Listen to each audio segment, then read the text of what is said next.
ازيكم اخباركم ايه؟ معاكم صاني من قناة صاني جي.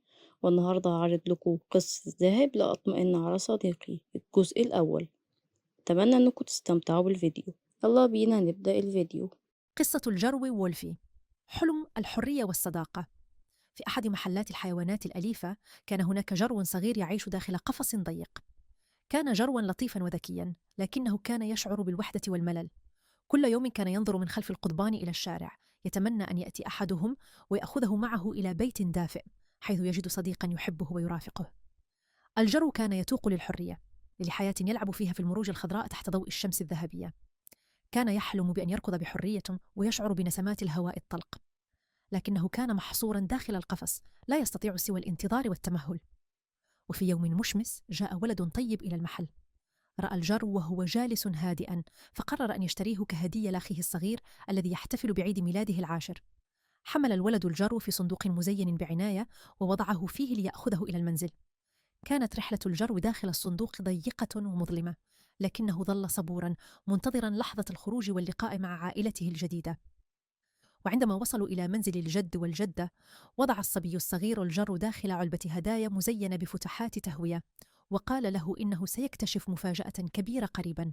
انتظر الجرو داخل العلبة قليلا، وشعر بالضيق لأنه كان محبوسا مرة أخرى، لكنه كان يأمل أن يكون الأمر مؤقتا. بعد لحظات فتح الطفل العلبة وقفز الجرو خارجا إلى غرفة مشرقة دافئة.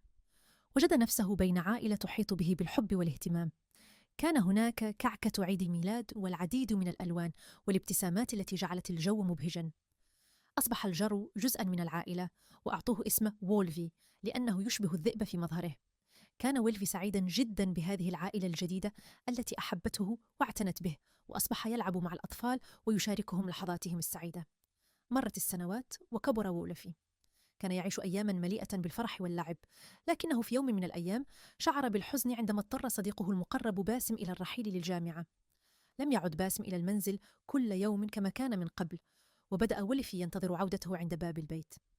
ظل ويلفي ينتظر أياما طويلة، يحاول أن يكون صبورا، لكنه كان يفتقد صديقه بشدة. في أحد الأيام سمع ويلفي صوت والده يتحدث مع باسم عبر الهاتف، حيث طمأنه باسم بأنه بخير وسيزور العائلة بعد أسبوع من الآن. شعر ويلفي بسعادة كبيرة، لكنه لم يكن قادرا على الانتظار لأسبوع كامل حتى يحين موعد زيارة صديقه. بدأ يفكر في طريقة لرؤيته بنفسه، لكنه لم يكن يعرف أين يسكن أو كيف يصل إليه. وهكذا بدأ ويلفي في التفكير بمغامرة جديدة، رحلة سيخوضها بكل شجاعة ليجد صديقه العزيز ويجدد صداقته التي طال انتظارها. وهنا تبدأ مغامرة جديدة لولفي في رحلة للقاء صديقه العزيز. هل سينجح؟ تابعوا معنا في الجزء القادم من القصة. كده نكون وصلنا لنهاية الفيديو بتاع الجزء الأول من قصة ذهاب لأطمئن على صديقي. أتمنى تكونوا استمتعتوا بالفيديو. لو عجبكم الفيديو ياريت تعملوا لايك للفيديو. لو لسه مش مشتركين ياريت تشتركوا في القناة. أشوفكوا في الفيديو الجاي. يلا سلام.